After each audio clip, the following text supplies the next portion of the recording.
तर नमस्कार मंडळी, welcome back to my channel. आज बऱ्याच दिवसानंतर मला व्हिडिओ अपलोड करण्याचा चान्स मिळाला आहे। इंस्टाग्राम आणि यूट्यूबवरती मी तर डेली व्लॉग्स अपलोड करतेच आहे, पण तुम्ही माझ्या चॅनलला सबस्क्राईब करायला विसरू नका आणि तुमचं भरभरून प्रेम मला मिळू दे। माझं नाव आहे प्रियंका आणि मी आले तुमच्यासाठी माझ्या नवीन घराची होम टूर घेऊन। व्हिडिओ आवडला तर लाईक करा आणि तुम्हाला माझं नवीन घर कसं वाटलं हे नक्की कमेंट करून सांगा। तर मेन एंट्रन्समधून आतमध्ये आल्यानंतर लेफ्ट हँड साईडला मी छोटंसं टीव्ही युनिट बनवलं आहे।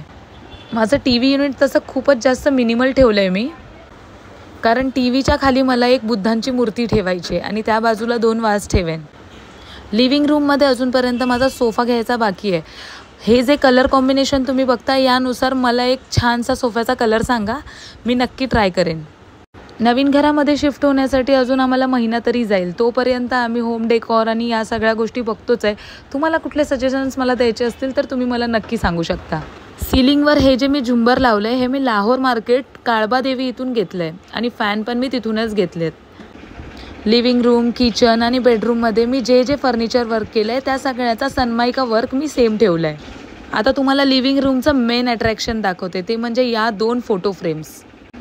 या 22x30च्या मोठ्या मोठ्या फ्रेम्स आहेत आणि त्याच्यामध्ये मी जी वॉल लाईट लावली आहे ती पण मी लाहोर मार्केटमधून घेतली आहे। मेन एंट्रन्सच्या वरती मी एक स्टोरेज बनवलं आहे, ज्यामध्ये मी हायड्रॉलिक लावलं आहे, जेणेकरून मला तिथे माझं सामान ठेवता येईल। लिव्हिंग रूम आणि बेडरूम या दोन्हीकडे मी कर्टन्ससाठी AC पॅनलिंग करून घेतलं आहे। AC पॅनलिंग केल्यामुळे ACची वायर, पाईप हे सगळं दिसत नाही। बरं, हे कॉफी टेबल मी ॲमेझॉनवरून मागवलेत। मी डिस्क्रिप्शनमध्ये लिंक देण्याचा प्रयत्न करेल, तुम्हाला जर हवं असेल तर मला नक्की सांगा। टीव्ही युनिटवर हे जे मेन स्विचबोर्ड होतं त्याला झाकण्यासाठी मी ही चॅनलिंग पण करून घेतली आहे। बरं, आता वेळ झाली किचन बघण्याची, चला तुम्हाला किचन दाखवते। किचनमध्ये वरच्या बाजूला हे मी फर्निचर जे बनवून घेतलं आहे, जे कंपार्टमेंट्स आहेत त्यामध्ये आपण रेशनिंग वगैरे भरून ठेवू शकतो। आता वेळ आली आहे क्यूब चिमणीची, तुम्हाला ही क्यूब चिमणी दाखवते। या क्यूब चिमणीमुळे माझी जागा आणि पैसा दोन्ही वाचले। क्यूब चिमणीमध्ये जसा इतर चिमण्यांमध्ये असतो तसा डक नाही आहे। ही क्यूब चिमणी आपल्याला डायरेक्ट 38 इंचावरती, किचन फ्लोअरपासून 38 इंचावरती फिट करायचं आहे। That's it. प्लग लावल्यानंतर याचं काम होऊन जातं। यामध्ये आतमध्ये एक फिल्टर असतो जो वर्षभराने आपल्याला चेंज करावा लागतो।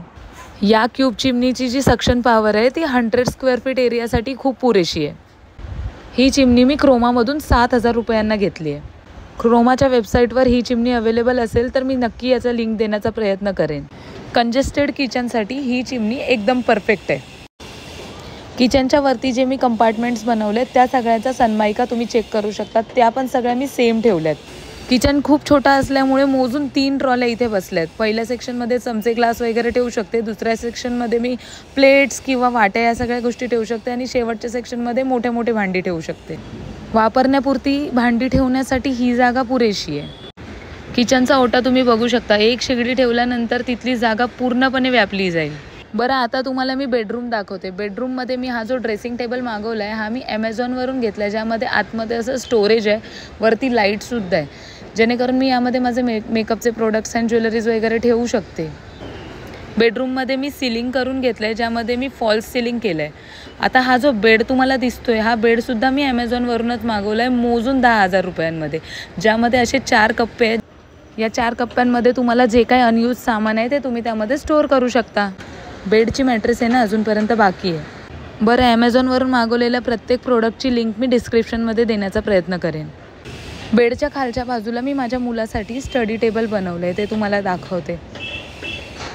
बेडवर बसून तो या स्टडी टेबलवर अभ्यास करू शकतो किंवा आम्हाला जर कधी वर्क फ्रॉम होम असेल तर आम्हीसुद्धा करू शकतो। त्याच्या जस्ट वरती मी छोटंसं स्टोरेज बनवलं आहे, ज्यामध्ये त्याचे स्कूलचे बुक्स, बॅग्स ह्या सगळ्या गोष्टी राहू शकतील। हे स्टडी टेबल फोल्डेबल आहे, तुम्ही बघू शकता। आता मी तुम्हाला दाखवते मी केलेलं वॉर्डरोब।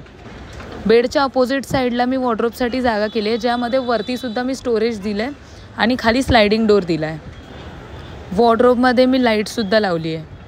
कपाटामध्ये कार्पेंटरने मला तिजोरी आणि 2 ड्रॉवर्सचं पण ऑप्शन दिलेलं आहे। हे वॉर्डरोब 4-5 लोकांच्या फॅमिलीसाठी पुरेसा वॉर्डरोब आहे। बरं, हॉल, किचन आणि बेडरूम यापैकी तुम्हाला कोणतं कॉम्बिनेशन जास्त आवडलं मला नक्की सांगा। आता वॉशरूमची बारी।